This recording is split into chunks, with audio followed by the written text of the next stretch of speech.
ናታይ ሊያስገድለኝ ነበር፣ ነገር ግን ፈጣሪ ደርሶልኛል። በተደጋጋሚ የሌሎች ባለሙያዎችን ስራ በመስረቅ እናም በማጭበርበር ይታወቃል። ዝናውን፣ ስሙን፣ ሃይማኖቱን የሚጠቀመው ለማጭበርበር ነው ይለናል እንግዲህ ታዋቂው የፊልም አዘጋጅና ደራሲ ዘሪሁን ደነቀ። ናታይና ዘሪሁን ደነቀ ትልቅ ውዝግብ ውስጥ ገብተዋል።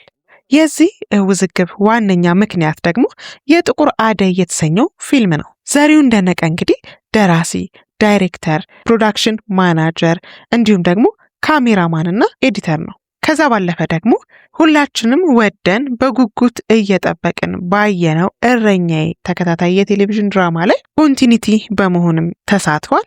ስለዚህ ጉዳይ በሚጠየቅበት ሰዓት ኮንቲኒቲ የሆንኩት ፈልጌ ነው፣ ምክንያቱ ደግሞ ቅድስት ይልማ ትልቅ የፊልም ባለሙያ ናት። እናም ከሷ መውሰድ የምፈልጋቸው ልምዶች ስለነበሩኝ ከሷ ጋር መስራቱን ፈልጌው ነው ኮንቲኒቲ ሆኜ የሰራሁት በማለት ነበር የመለሰው። ዘሪሁን እንግዲህ በተለያዩ ታላላቅ ዳይሬክተሮች ባዘጋጇቸው ፊልሞች ላይ ረዳት ካሜራማን፣ ረዳት አዘጋጅ እንዲሁም ደግሞ ፕሮዳክሽን ማናጀር በመሆን ሰርቷል። እንዲሁም ደግሞ ከ10 በላይ የሚጠጉ የራሱ የሆኑ ፊልሞች ወይም አሻራውን ያሳረፈባቸው ፊልሞች ያሉት ባለሙያ ነው። ይህ ባለሙያ እንግዲህ ፊልሙ ዓለም ላይ ለ15 ዓመታት እንደቆየ ይናገራል። ይህም ማለት ዩኒቨርሲቲ ተመርቆ ከወጣበት ጊዜ በኋላ ያለው ሲቆጠር እንጂ እዚህ ሙያ ውስጥ የገባው ገና ከልጅነቱ እንደነበረ ይናገራል። የ8ኛ ክፍል ተማሪ እያለ ጀምሮ በሚኒ ሚዲያ ክበብ ውስጥ ይሳተፍ እንደነበርና የተለያዩ ድራማዎችን ይሰራ እንደነበር ገልጿል። ከሰራቸው ስራዎች መካከልም 300,000፣ ሲያምርሽ ይቅር፣ በአንድ አፍ፣ በህግ አምላክ የሚሉት ተጠቃሾች ናቸው። ስለ ትውውቃቸው ሲጀምር ከናታይ ጋር የረዥም ጊዜ ትውውቅ እንዳላቸው ገልጾ ነበረ። ኮድ 3 በተሰኘ ተከታታይ ድራማ ላይ ድራማውን ለማስጀመር ብዙ ነገሮችን ከጨረሱ በኋላ ነገር ግን ረዥም ጊዜ ፈጅቶባቸው ነበር ወደ ቀረጻው ለመግባት። ይህም ደግሞ የፕሮዳክሽን ማናጀር ማጣት ምክንያት እንደሆነ ገልጿል። በዚህም የተነሳ ራሱ ናታይ ለዘሪሁን ደውሎለት የፕሮዳክሽን ማናጀርነት ልምድ ስላለው እንዲያግዘው ይጠይቀዋል። ቢያንስ 4 ክፍሎችን እንኳን ብታስኬድልኝ ከዛ በኋላ ያለው አይከብደንም ብሎ በስልክ ደውሎ እንዳዋራው ነው እንግዲህ የገለጸው። ከዛ ስራ ትውውቅ በኋላ እንግዲህ በኮሮና ጊዜ ወደ 3 የሚጠጉ የዩቲዩብ ፊልሞችን ዘሪሁን በሚሰራበት ወቅት ናታይን በትወና እንዲሳተፍ እንዳደረገው ገልጿል። ከዛ በኋላ የእኛ ነገር የተሰኘ መቀሌ ላይ የተሰራም ፊልም እንደነበርና እዛ ላይ ተሳታፊ እንደነበር፣ ይህ ቀረጻ ደግሞ ወደ 3 ወር የፈጀ ስራ መሆኑንና ትውውቃቸው ደግሞ እዛ ላይ ይበልጥ እንዳየለ ገልጿል። እዚህ ፊልም ላይም አንዳንድ ውዝግቦች ተነስተው እንደነበርና ፕሮዲውሰሯ በሰዓቱ የነበረችው ፕሮዲውሰር የመቀሌ ልጅ እንደነበረች፣ ነገር ግን ፋይናሊ ፊልሙ ሲወጣ ናታይ ራሱን ፕሮዲውሰር አድርጎ እንዳቀረበ ከልጅቷ ጋር ትልቅ ውዝግብ ውስጥ ገብተው እንደነበር፣ ሁለቱን ለማሸማገል በሚል ሀሳብ ያወጣችውን ገንዘብ ባይተካም የመጨረሻውን የዩቲዩብ ገቢ ለሷ እንዲሰጣት እንደተደረገም ገልጿል። በዚህ ምክንያት ልጅቷ ቅስሟ እንደተሰበረ ያወሳል እንግዲህ ዘሪሁን። ከዛ በኋላ ወደ ዋናው ጉዳይ ስንመለስ ወይም ወደ ተነሳንበት የጥቁር አደይ ፊልም የዘሪሁንና የናታይ ግጭት ስንመለስ ዘሪሁን እንደሚለው ከሆነ ፊልሙን የዩቲዩብ ፊልም አድርጎ ለመስራት ስክሪፕቱን ጽፎ እንደጨረሰውና ናታይን ለአክተርነት ፈልጎት ስክሪፕቱን እንደሰጠው ከዛ በኋላ ስክሪፕቱን ባነበበበት ወቅት ናታይ ለምን ይህንን ጠንከር አድርገን ጨማምረንበት ወደ ስክሪን ፊልም አንቀይረውም፣ ወደ ሲኒማ ፊልም አንቀይረውም፣ ከዩቲዩብ ፊልምነት ለምን ወደ ሲኒማ ፊልም አንቀይረውም እንዳለውና በሀሳቡ ተስማምቶ እዛው እሱ ቤት ሲኒማ ፊልምነት ለመቀየር ስራውን እንደጀመረ ይገልጻል። የፊልም ስክሪፕቱ ሲጻፍ የነበረው ናታይ ቤት ውስጥ ነውና በመሃል ግን ስክሪፕቱ መጻፍ ከተጀመረ በኋላ የዘሪሁን ወንድም በጠና ይታመማል። ኩላሊቱ ፌል አድርጎ በሕክምናም በጸበልም የሚረዳበት ጊዜ ላይ ነበርና ዘሪሁን ስራውን አቋርጦ በድንገት የተፈጠረ ነገር ስለነበረ ወንድሙን ወደ ማስታመሙ ይገባል። ለ3 ወር ያህል አስታሞ ወንድሙ ወደ ቤቱ ሲገባ ናታይ ደውሎ ስራው ተቋርጧልም እንቀጥለውም የሚል ምንም አይነት ሀሳብ ስላልሰጠው በቃ ዘሪሁን ወደ ራሱ ስራ እንደገባ ነው የሚገልጸው። ከዛ በኋላ ግን ከጓደኞቹ ጋር ለመዝናናት አንድ ቦታ ላይ በሚገናኙበት ሰዓት ስሙን መጥቀስ የማይፈልገው ታዋቂ ተዋናይ የነበረ ልጅ ባለፈው እኮ ዘርሽ ያልከኝን ሀሳብ ናታይ ጀምሮት እኔን ለካስትነት መርጦኛል ብሎ ይነግረዋል። ደራሲው ደግሞ ፍጹም እንደሆነ ይነግረዋል። በዚህ ጊዜ በጣም ይደናገጥና ለማረጋገጥ ወደ ናታይ ሳይሆን ወደ ፍጹም ጋር ይደውላል። ፍጹም አዎ ነግሮኛል፣ አንተ ጀምረው እንደነበርና ስላልቻልክ እኔ እንድጨርስለት ስክሪፕቱን ሰጠኝ፣ ሀሳቡን ነገረኝ እና እኔ እየጻፍኩት ነው ብሎ ይመልስለታል። ምክንያቱም ፍጹም ሀሳቡ የዘሪሁን እንደሆነ እንደማያውቅ ሆኖ ነበር ያወራውና በሰዓቱ እሱም ስለተረዳው ዘሪሁንም ሀሳቡ ስለገባው ወዲያው ማቆም እንዳለበት ይነግረዋል ፍጹም። ፍጹም ግን ማቆም እንደማይችል የእሱ ሀሳብ እንደነበር እንደማያውቅ ናታይ የኔ ሀሳብ ነው ጻፍልኝ ብሎ እንደሰጠው ነግሮት ገንዘብ የተቀበለበት ስራ ስለሆነ ማቆም እንደማይችል ይነግረዋል። በዛ ምክንያት እንግዲህ ዘሪሁን ከናታይ ጋርም መነጋገር ስላልፈለገ ወይም መጨቃጨቁ አግባብ ነው ብሎ ስላላመነ መጀመሪያ ዩቲዩብ ላይ ሊሰራው የነበረውን ፊልም መስራቱን ይቀጥላል ማለት ነው። ለምን ይሁን ለአንተ ሳያሳውቅህ ይህንን ስክሪፕት በራሱ መንገድ አጽፎ ሊሰራው የፈለገው? ጸብ ነበራችሁ ወይ? ምክንያቱ ምን ይሁን ተብሎ በተጠየቀበት ሰዓት እንግዲህ ዘሪሁን እንዲህ በማለት ነበር የመለሰው። ከዚህ በፊትም እሱና እንግዳ ሰው ሀብቴ አንድ ፊልም ሊሰሩ አቅደው ስክሪፕት አጽፈውኝ ነበር። መጨረሻ ላይ ግን ፊልሙ ላይ የሚሳተፉት ሰዎች ትልልቅ ሰዎች በመሆናቸው ታዋቂ ሰዎች ስለሆኑ ካንተ አቅም በላይ ሊሆን ይችላል እና ዝግጅቱን ለሌላ ሰው ልስጠው ብሎ ናታይ አናግሮኝ ነበር። እኔ ደግሞ በሰዓቱ በጣም ተናድጄ እንዴት እንደዚህ ትላለህ? ስክሪፕቱን የጻፍኩት እኔ ነኝ። ዳይሬክት ማድረግ ያቅተዋል ብለህ አስበህ ነው? ከ20 ዓመት በላይ እኮ በዚህ ሙያ ላይ ልምድ አለኝ። የጻፍኩትን ስሜት የምረዳው ከሌላው ዳይሬክተር በተሻለ እኔ ነኝ። እንደዛ ከሆነ ተው ብዬው ስራው ቆሟል። እናም ስክሪፕቱ አሁንም ድረስ እጄ ላይ አለ በማለት ነበር የገለጸው። እናም ምናልባት የአሁኑም የጥቁር አደይንም ስክሪፕት ከጨረስኩኝ በኋላ ዳይሬክቲንጉ ለሌላ ሰው ልስጠው ቢለኝ እሺ እንደማልለው ስለሚያውቅ ይመስለኛል ማታለሉን የመረጠው። ስለዚህ መነሻ ሀሳቡ የኔ ነው ማለትን የመረጠው በማለት ነበር እንግዲህ የመለሰው። ሌላውና ትልቁ ጉዳይ ወይም የፊልም ስክሪፕት መወሳሰዱ እንዳልሆነ ነው የገለጸው። ከስክሪፕቱ ማጣቴ በላይ ህይወቴን አመሰቃቅሎብኛል። እኔ ልከሰው ወይም ቀድሜ መክሰስ ሲገባኝ እሱ ነበር እኔን የከሰሰኝ። ፌስቡክ ላይ ስክሪፕቴን እንደዘረፈኝ ስጽፍ እሱ ስሜን አጠፋ ብሎ ከሰሰኝ በማለት ነበር እንግዲህ የገለጸው። መጀመሪያ ላይ የመጀመሪያ ቀን ፖሊሶች መጥተው 9 ወር የሞላትን ሚስቴን አብረው ነበር የወሰዷት ከኔ ጋር እና ፖሊስ ጣቢያ በምንደርስበት ሰዓት መርማሪው ጉዳዩን ካጣራ በኋላ እኔን መክሮ እውነታ አንተ ጋር እንዳለ ታስታውቃለህ፣ በእንደዚህ አይነት መንገድ አይደለም እውነትን ማውጣት የምትችለው ብሎ መክሮ በስሜታዊነት ጉዳዩን መፍታት እንደማልችል ነግሮኝ ባለቤቴን ይዤ እንዲሄድ ነበር ያደረገኝ። ለዚህም አመሰግነዋለሁ በማለት ነበር የገለጸው።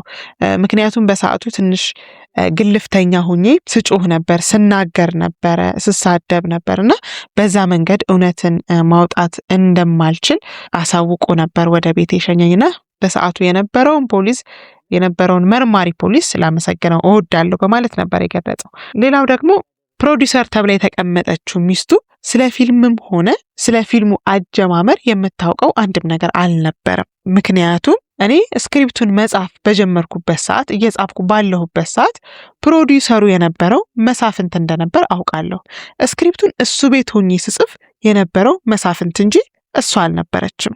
እሷን ያየኋት ለመጀመሪያ ጊዜ ያየኋት ፖሊስ ይዘውብኝ የመጡ ቀን ነበረ። ከዛ በኋላ ግን ወይም ለኔ ጥሩ ስሜት እንደሌላ ታውቂያለሁኝ በማለት ነበር እንግዲህ የፊልሙ ፕሮዲውሰር እናት ተብላ ስለመጣችው የናታይ ባለቤት የገለጸው። ይሄ ሁሉ ነገር ካለፈ በኋላና ፖሊሶች እሱን ወደ ቤቱ እንዲሄድ ካደረጉ በኋላ ደግሞ ሁለተኛው ጸብ የተጀመረው እኔ የዩቲዩብ ሐሳቤን ለመቅረጽ ሁለተኛው ጸብ ደግሞ የተጀመረው ዘሪሁን የዩቲዩብ ሐሳቡን ለመቅረጽ 6 ኪሎ የአይነ ስውራን በትርና ይሄ መጻፊያ ብሬናቸውን ለመዋስ በሚሄድበት ወቅት እንደነበር ነው የሚገልጸው። በሰዓቱ ፊልሙን ለመቅረጽ የሚያስፈልጉኝን ማቴሪያሎች ለመውሰድ እዛ በሄድኩበት ሰዓት እነሱ ደግሞ ፊልሙን ለመቅረጽ መጥተው ተገናኘን። ከዛ ፊልሙን እንደጀመርኩት አወቁ እና ሊያሳስሩ ይሞከሩ። አልተሳካላቸውም። እነሱ የፈለጉት የፊልሙን ቀረጻ እስከሚጨርሱ ድረስ ደብዛይን እንዳጠፋላቸው ነበር። ነገር ግን አልተሳካላቸውም። ቀረጻውን ከጀመርኩ በኋላ 2 ሲቪል የለበሱ ፖሊሶች መጥተው ይዘውኝ ሄዱ። ከዛም መርማሪው ቃሌን ስሰጥ ለምን ይዛችሁት መጣችሁ? መብቱ እኮ ነው ብሎ ወደ ቤት የሸኘኝ። ከዛም ፊልሙን ጨርሼ ወደ ኤዲቲንግ ገባሁኝ። ወደዛ በገባሁበት ሰዓት ወንድሜ በድጋሚ በጠና ታሞ ሆስፒታል ይገባል። ከዛም እንግዲህ መትረፍ አልቻለም። በዚህ ጊዜ ወንድሜን ቀብሬ እንደተመለስኩኝ ይህንን አጋጣሚ ጠብቆ ፖሊሶች ወደ እኔ ቤት ይልካል። እንግዲህ ገና ከቀብር መተን ወደ ቤት እንደገባን ነበርና ሁሉም ሰው ነበር እየተደናገጠው። እናቴ ልጇን ቀብራ እንደመጣች በድጋሚ ደግሞ ሁለተኛ ልጇን ፖሊስ ይዞባት ሊሄድ ሲል የሚሰማው ስሜት ቀላል አልነበረም። በጣም እያለቀሰች እየጮኸች ነበር። እናም እንግዲህ በጊዜው ፖሊሶቹ ይሄንን ሁኔታ ሲያዩ ተደናግጠው ለናታይ ይደውሉለታል። በስልክ ምን እንዳላቸው ባላቅም በመጡበት ኤክስኪዩቲቭ መኪና ጭነውኝ ወደ ፖሊስ ጣቢያ ይሄዳሉ። እንደ እውነቱ ከሆነ ፖሊስ በኤክስኪዩቲቭ መኪና አይመጣም። ስለዚህ ምናልባት ጉበኛ ፖሊሶች እንደሆኑ ጠረጠርኩኝ። ገንዘብ ተከፍሏቸው እንዲሄዱ ተደርገው እንጂ እኔን ለማወዛገብ እኔ ያለሁበትን ሁኔታ ተገን አድርገው ለመረበሽ አስቦ ካልሆነ በስተቀር ፖሊስ በዛ መኪና እንደማይንቀሳቀስ አውቃለሁኝ። በሁኔታው በጣም ተደናግጠው የነበሩ ለቅሶ ላይ የነበሩ ሰዎች፣ እኔን ሊያጽናኑኝ የነበሩ መኪና ይዘው የመጡ ሰዎች ተከትለውኝ ፖሊስ ጣቢያ ድረስ ይመጣሉ። እኔ ከመኪና ስወርድ በሙሉ ሀዘንተኛው በሚባል መልኩ ፖሊስ ጣቢያ ውስጥ ነበረ። መርማሪው ይህንን በሚያይበት ሰዓት ይደነግጣል። ፖሊስ ጣቢያ ከመድረሴ በፊት ግን መኪና ውስጥ ሆኜ እየወሰዱኝ እያለ ለማንዴላና ለሙሉዓለም ደውዬ ተው በሉት፣ እንደዚህ አይነት ድርጊት እያደረገ ነው ያለው፣ እናቴ እያለቀሰችበት ነው፣ ተው በሉት፣ ይደርስበታል፣ ለሱም ጥሩ አይደለም፣ እባካችሁ ብዬ ነግሬያቸው ነበር በማለት ነበር ስለ ሁኔታው የገለጸው። ከዛም እንግዲህ ፖሊስ ጣቢያ ሲደርስ ለቅሶ ቤት ያለው ሰው በሙሉ ተከትሎት ስለነበር መርማሪው ይህንን በሚያይበት ሰዓት ይደነግጣል። በጣም ስሜታዊ ሆኖ እኛ እስረኛን ከፖሊስ ጣቢያ ይዘን ሄደን ቀብር ስነ ስርዓት ላይ እንዲሳተፍ እንዲካፈል እናደርጋለን እንጂ ከቀብር ቦታ ይዘን አንመጣም። አሁን በ30 ደቂቃ ውስጥ መተህ ቃልህን ስጥና ልጁን እናሰናብተው ብሎ በሚያናገረው ሰዓት ህግ አይደል እንዴ ጉዳዩን የያዘው? ጠበቃዬን አማክሬ ነው መልሼ የምደውለው እንዳትለቁት ብሎ ስልኩን ይዘጋዋል። በዚህ ጊዜ መርማሪው በጣም ተናዶ ቃሌን ተቀብሎ ወደ ቤቴ እንዲሄድ አድርጎኛል። ለዚህም ደግሞ መርማሪውን ላመሰግን እወዳለሁኝ በማለት ነበር ስለ ሁለተኛው ጠብ እንግዲህ የገለጸው። እናም ጉዳዩን ሰላማዊ በሆነ መንገድ ለመፍታት አልተሞከረም ወይ ተብሎ ለተጠየቀውም ጥያቄ የተወሰኑ ጓደኞቻችን ዝም አላሉ፣ ሊያሸማግሉን ሞክረው ነበር፣ ሳሊተ ምህረት ተማምለንም ነበር በማለት ነበር የገለጸው። ስለ ፊልሙ የኔ ነው ብሎ የሚል ከሆነ ሽማግሌዎቹ ባሉበት ሳሊተ ምህረት ቤተክርስቲያን ላይ ይማል፣ በቃ በእመቤቴ ስም ይማል ብዬ ነበርና እሱም አላንገራገረም፣ ምሏል፣ የኔ ነው በማለት ምሏል። ይህንን ባዩ ሰዓት እንግዲህ ለየብቻ ሽማግሌዎቹ ስለ ታሪኩ ጠየቁን። ከሁለታችንም አንድ አይነት ሀሳብ ሰምተዋል። ነገር ግን የተረዱት እውነት ስለነበረ ሽማግሌዎቹ ጉዳዩን ከማክረር ይልቅ ወደ ማስማማቱ አዘን ብለው በቃ አንተ በዩቲዩብ አታውጣው፣ ለስክሪፕቱ 100,000 ብር ናታይ ይስጥ እና ፊልሙ ይሰራ። ምክንያቱም ፕሮዲውሰር ነኝ ብላ የመጣችው ሚስቱ ብዙ ገንዘብ ነው ያወጣችው። ቤተሰቦቿ ከቤተሰቦቿ ጓደኞች ሁሉ ሳይቀር ብዙ ገንዘብ አውጥታለች። ያንን ደግሞ በሰዓቱ ለዘሪሁን ገልጻለት ነበርና ሽማግሌዎቹም ይህንን ሀሳብ አንስተው በቃ አንተ ለሀሳብ ባለቤትነት ይህን ያህል ገንዘብ ይክፈልህ፣ አንተም በዩቲዩብ አታውጣው፣ ፊልሙ ይሰራ አሉኝ። በሰዓቱ በናታይ ብናደድም ነገር ግን ይቺ ልጅ እንደኔ እንደተታለለች ስለገባኝ ያወጣችውን ገንዘብ መክሰር ስለሌለበት ወይም መክሰር የለባትም ብዬ ስላመንኩ እና ደግሞ እኔ ስክሪፕት ስጽፍ ወጪ ስክሪፕቱና ወረቀት ነው እና ያን ያህል ያወጣውበት ነገር ስላልነበረ በቃ እሺ ላንቺ ስል ይህንን ሀሳብ እስማማለሁ ብያታለሁ ሳሊተ ምሕረት ቤተክርስቲያን ፊት። ነገር ግን እዛው ሽማግሌዎቹ እያሉ አንተን ስለማላምንህ ወይም ናታይን ስለማላምነው ጠበቃ አለኝ እያለ የሚፎክርበት ጠበቃ አለው። ዳኛ በጥፊ ብመታ እንኳን እኔ ነፃ ያስወጣኛል ብሎ በጣም የሚተማመንበት ጠበቃ አለውና ጠበቃው ውል እንዲያዘጋጅ ለስክሪፕቱ እኔ እንደተከፈለኝ 100,000 ብር እንደሚከፍለኝ እና ደግሞ ከዚህ በኋላ ክሱን እንዲያቆምልኝ እመቤቴ ፊት እንዲምል እና ያንን ወረቀት ከጠበቃው አምጥቶ እንዲያስፈርመኝ ተናገርኩኝ። እሱም እመቤቴ ደጅ ምሎ እንደሚያመጣና እንደሚያስፈርመኝ ገንዘቡንም እንደሚከፍለኝ ክሱንም እንደሚያቆም በሽማግሌዎቹ ፊት ተናገረ ማለ። ከዛ ግን ደብዛው ጠፋ።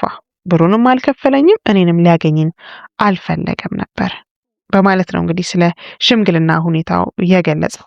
ከዛም እንግዲህ ያው ገንዘቡን እንደማይከፍለኝ ባወቅኩኝ ሰዓት ፊልሜን አወጣሁት። ፊልሜን ካወጣሁት በኋላ የነሱ ፊልም ሊመረቅ ጥቂት ቀን ሲቀረው አዳማ ለስራ ሄጄ ነበረ። የሄድኩበት ምክንያት ደግሞ ስክሪፕት መጻፍ ነበረብኝና ለ10 ቀን እዛ ሄጄ ነበረ። ልክ ስክሪፕቱን ስንጨርስ ፕሮዲውሰሩ ስለተደሰተ ጋበዘን። በዛን ቀን ምሽት የተፈጠረው ነገር ደግሞ እጅግ የከበደው ነገር ነው። ናታይ አድርሶብኛል ብዬ ከማስባቸው ጉዳቶች የከበደው የመረረው እሱ ነበረ በማለት ነው እንግዲህ ስለዛን ጊዜ የሚናገረው። እሱ እንዳለው ከሆነ 100% እርግጠኛ ባልሆንም ነገር ግን በጣም በብዙ ፐርሰንት የሚያጋድለው ወደ ናታይ ነው በማለት ነበር የገለጸው። ከዚህ በፊት የገለጽኳቸው ነገሮች ሙሉ ማስረጃ አላቸው። ይሄኛው ግን ማስረጃ ያልተገኘበት ነገር ግን ናታይ እኔ ላይ እንዳደረገው የማምነው ጉዳት ነው በማለት ነበር የገለጸው። ፕሮዲውሰሩ ሲጋብዛቸው የነበረው ቦታ ላይ የናታይን ጓደኞች እንዳየ ነው የሚገልጸው። እንግዲህ ዛሬውን ቦታ ላይ ሲተነኩሱኝ እንዲሁም ደግሞ ሲዝቱብኝ አስተውዬ ነበረ። እናም በጊዜው ጓደኞቼን ማስደበር ስላልፈለኩኝ ጉዳዩን ለነሱ ግልጽ ማድረግ አልፈለኩምና የነሱንም ሙድ ከምረብሽ ብዬ እኔ ተነስቼ ወደ ሩሜ መሄድ እፈልጋለሁ ብዬ ወጣሁኝ። ከዛ አይሱዙ መኪና እኔ ከታጠፍኩበት መስመር መጥቶ ከኋላ ገጨኝ። ከዛም ጥሎኝ ሄደ። በግምት ሰዓቱ 4 ሰዓት ተኩል ወይም 5 ሰዓት አካባቢ ይሆናል። በሰዓቱ ህይወቴን ያተረፈችልኝ አንዲት ሴት ናት በማለት ነበር የገለጸው። ይህች ሴት በተገጨውበት ሰዓት እየጮኸች ሰው ድረሱለት እያለች እየተጣራች ወደ ኪሴ ገብታ ስልኬን ታወጣና ስልኬ እንዳጋጣሚ ፓተርን ስላልነበረው መጀመሪያ ላይ ወዳገኘችው ስልክ ትደውላለች። ከዛም ጓደኞቼ እንደተገጨው በምትነግራቸው ሰዓት ጓደኞቼ ተረባርበው መጥተው ወደ ሆስፒታል ይወስዱኛል። ይህች ልጅ ላመሰግናት ፈልጌ በተደጋጋሚ ላገኛት አልቻልኩም። ምናልባት ይሄንን ጉዳይ ካየች በኋላ ከመጣች ደስ ይለኛል በማለት ነበር የገለጸው። ከዛም እንግዲህ ዘሪሁን ለ1 ዓመት ያህል በከባድ ስቃይ ውስጥ እንዳለፈን የገለጸው። እናቴ በ75 ዓመቷ እኔን የማስታመም ዕዳ ወደቀባትና እኔን ስታስታምም ከረመች። በዚህ አጋጣሚ የሙያ አጋሮቼ፣ ጓደኞቼ፣ እዚህ ሙያ ላይ የነበሩ የኔን ጉዳት የሚያውቁ እኔን ሲረዱኝ ለነበሩ ሰዎች በጣም አመሰግናለሁ በማለት ነበር የገለጸው። በተለያየ ጊዜ በገንዘብ እየደገፉ ዛሬ እኔ ላለሁበት ሁኔታ እንድደርስ ትልቅ አስተዋጽኦ አድርገዋል እና እነዚህን ሰዎች ሳላመሰግን ማለፍ አልችልም በማለት ነበር እንግዲህ በህይወትና በሞት መሃል ባለበት ሰዓት የሕክምና ወጪውን በመሸፈን ሲረዱት ለነበሩት የሙያ አጋሮቹ ያለውን ክብርና ፍቅር የገለጸው። የመኪና አደጋው እንግዲህ ቀላል እንዳልነበረ ነው እሱ የሚለው። አሁንም ቢሆን እጅና እግሩ ላይ ብረት ገብቶለት ነው እየተንቀሳቀሰ የሚገኘው። ወደ ሚዲያው የመጣሁበት ሁኔታ እስከዛሬ ዝም ብዬ ትቼው ነበር። ነገር ግን አሁንም ቢሆን ዛቻና ማስፈራሪያው ስለቀጠለብኝ ነው። በቃ የኢትዮጵያ ሕዝብ አንድ እንዲለኝ ነገ የሆነ ነገር ብሆን ማወቅ ስላለበት ነው። የኢትዮጵያ ሕዝብ አሁንም እየዛተብኝ ነው ያለው። ከዳንኩኝ በኋላ ከተነሳሁኝ በኋላ ቀድሞ ፕሮዲውሰር ከነበረው ግለሰብ ጋር ከመሳፍንት ጋር መገናኘት ወይም ማውራት እንደጀመርኩ ካወቀ በኋላ የተለያዩ ዛቻና ማስፈራሪያዎች እየደረሱብኝ ነው ያሉት በማለት ነበር እንግዲህ ዘሪሁን ሀሳቡን የገለጸው።